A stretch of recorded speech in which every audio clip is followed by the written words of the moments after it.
नर्मदा नदी से पीली सोने की लूट, सैकड़ों डंपर मशीनों से रेत अवैध खनन।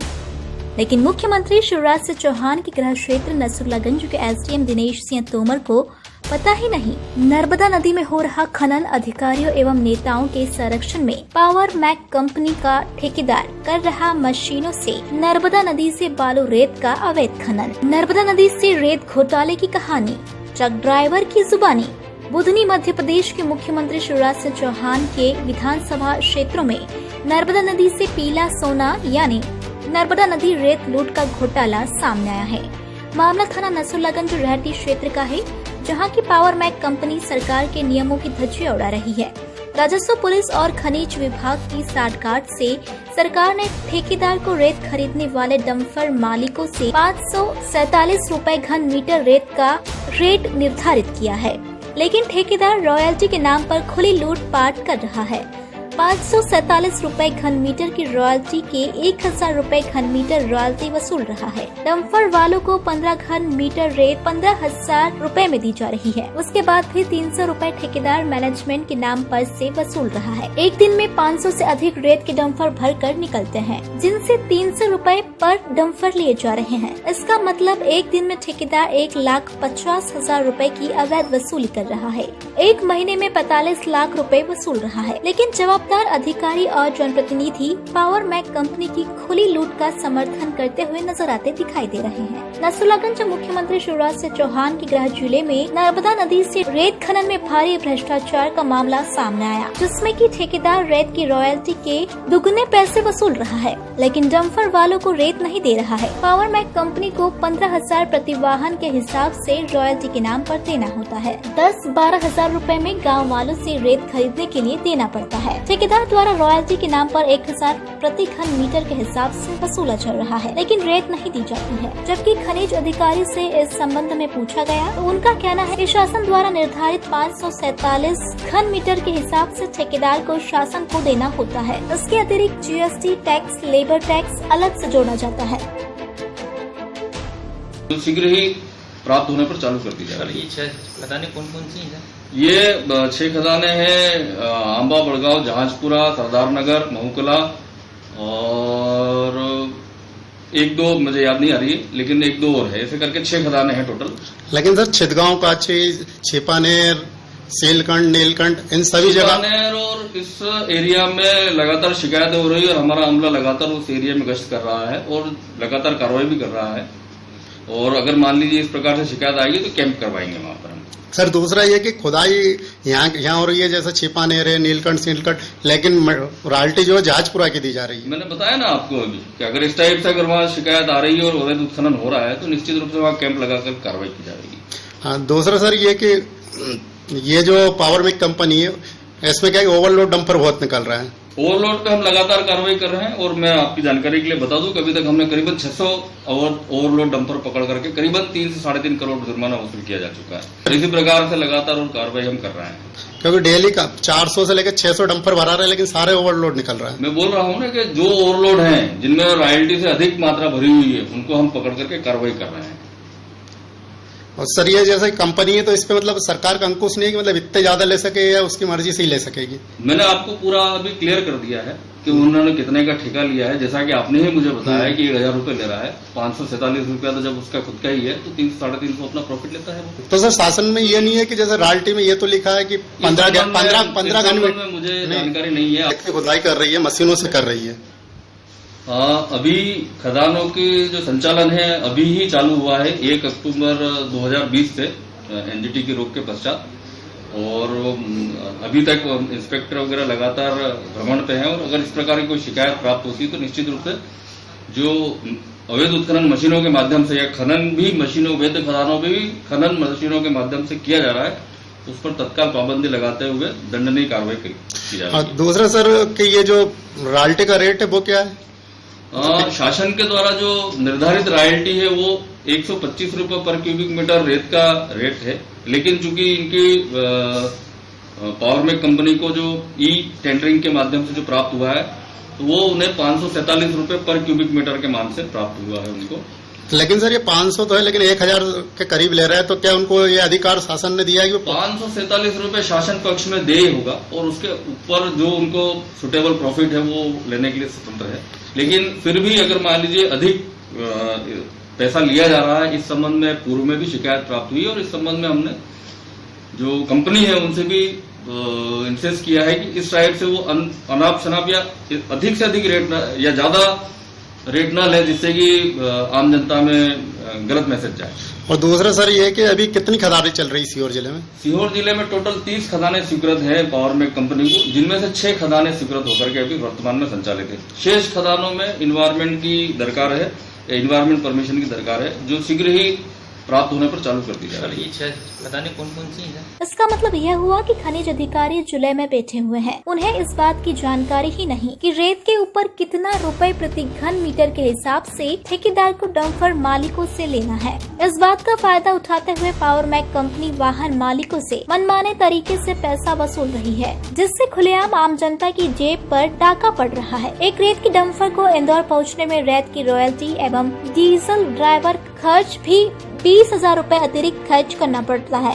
इसलिए इंदौर, शाजापुर, सीहोर, भोपाल में रेत महंगी बिक रही है। जब रश इंडिया न्यूज की टीम ने रेत का व्यापार करने वाले डंपर ड्राइवर से पूछा तो उनका कहना था कि 1500,000 रॉयल्टी के और इसके अतिरिक्त 300 रूपए मैनेजमेंट के ठेकेदार वसूल रहा है। रेत तो हम ग्रामीणों से 10-12 हजार रूपए में खरीद रहे हैं। अब जरा खेल सुनिए इन 2 ट्रक ड्राइवरों की जुबानी।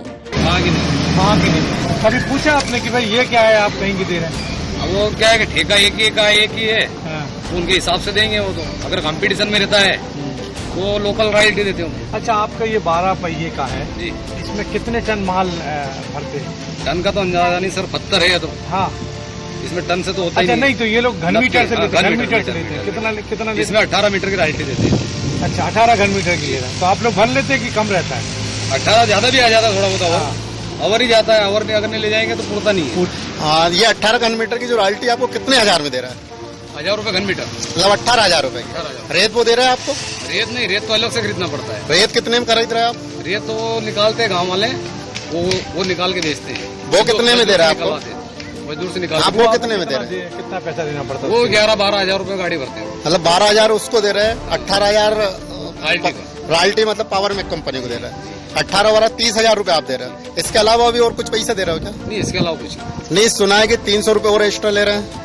तो रॉयल्टी 300 रुपए तो ले रहे हैं। 300 रुपए। अवल लोड का क्या मालूम उनका क्या है? नहीं, आपने पूछा कि ये 300 रूपए किस ले रहे हैं? अवल लोड का बोलते हो तो अवल लोड मान ले जा रहे हो इसका। तो आपने उनसे कभी ये पूछा कि ये जो 18,000 रूपए ले रहे हो तो ओरिजिनल रेट सरकारी क्या है, ये पूछा कभी आपने? सर अब एक ही कंपनी है यहाँ पे, एक ही है रॉयल्टी कंपनी, मतलब एक ही का टेंडर है। टेंडर एक है, लेकिन सरकार के भी तो नियम हो गया ना कुछ। पूछा नहीं कभी आपने कि भाई ये क्या है? हम लोग क्या पूछेंगे? आप शराब पीते हो? नहीं। अगर शराब की दुकान सामने रेट देखा है नहीं कि कौन सा क्वार्टर कितना है, क्या भाव है? वो बात आपकी सही है, लेकिन मेरी बात यहाँ इसके उस पर लिखा है क्या कि इतने घन मीटर इतने की? बोलने वाले की हवा दबा दी जाती है, कुल मिला के बात ही। तो आप कहाँ की? इंदौर की गाड़ी है? मैं देवास से।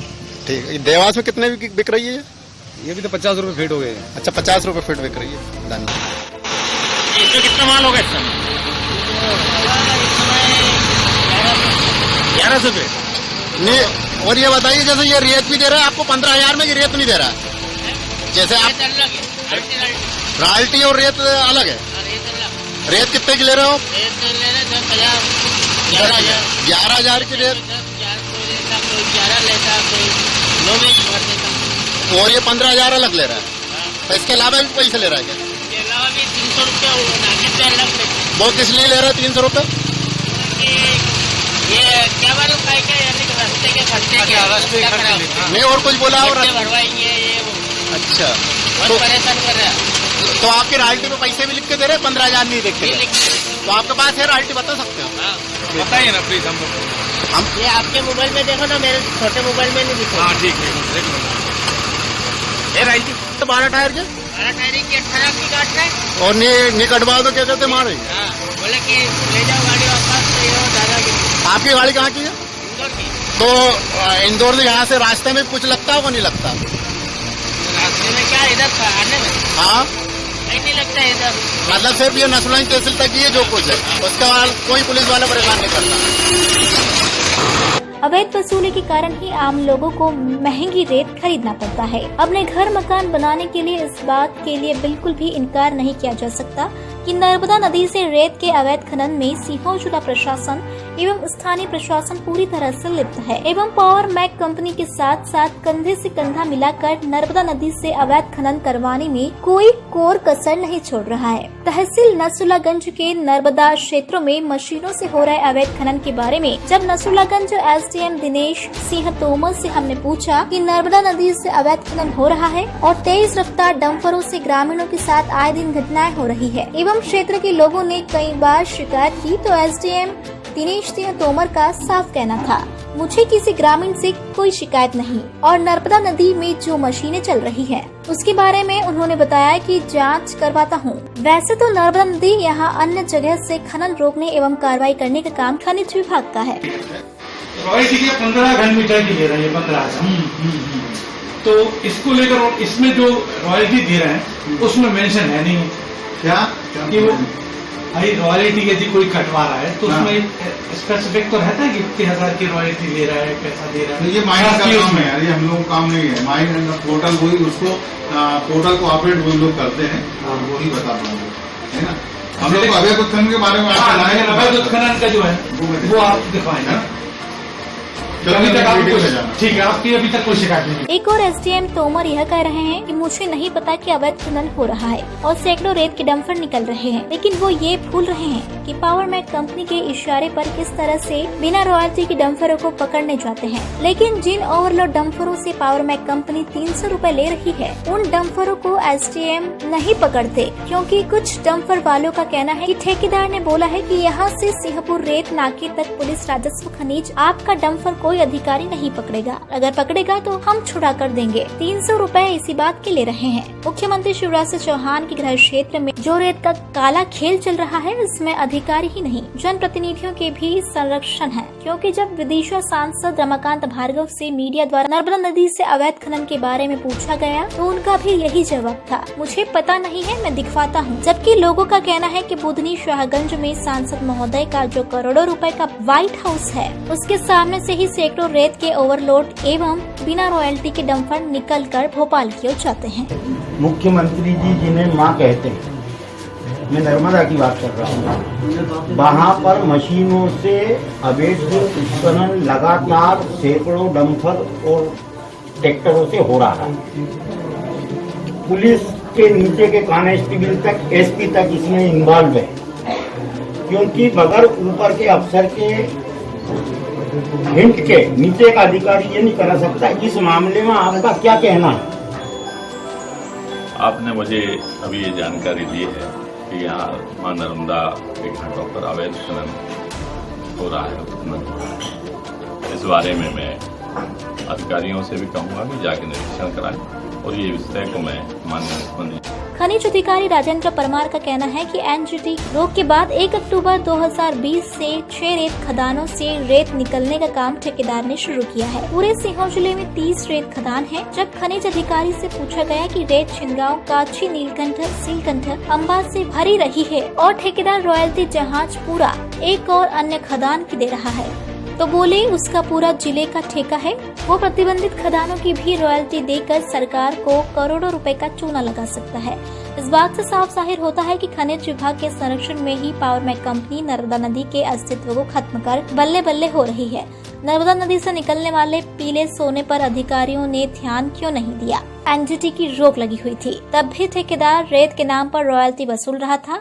ग्रामीणों एवं स्कूली बच्चों का आरोप है कि गांव में रेत के डंपरों से आए दिन हादसे हो रहे हैं। हम स्कूल नहीं जा पाते क्योंकि हमारे परिवार वालों के द्वारा कई बार नसरुल्लागंज एसडीएम साहब को शिकायत की, लेकिन कोई कार्रवाई नहीं करते, इसलिए हम अपनी आगे की पढ़ाई भी नहीं कर सकते। ये बताइए, सलोनी स्कूल जाती हो या नहीं? तो ये जो डंपर निकल रहा है उसमें दिक्कत तो नहीं आती आपकी? पापा मना करते कि मत जाना, नहीं तो ये डंपर जो है दिक्कत हो जाएगी, रोडों पे चलते हैं। हाँ, क्या बोलते हैं पापा? क्यों मना करते हैं डंपरों का? कितने डंपर निकलते होंगे डेली? कोई देखने वाला नहीं है। लोगों का सीधा आरोप है कि एसडीएम दिनेश तोमर ठेकेदार से पैसे लेते हैं, इसलिए ठेकेदार के इशारों पर चलते हैं। और कोई कार्रवाई नहीं करते।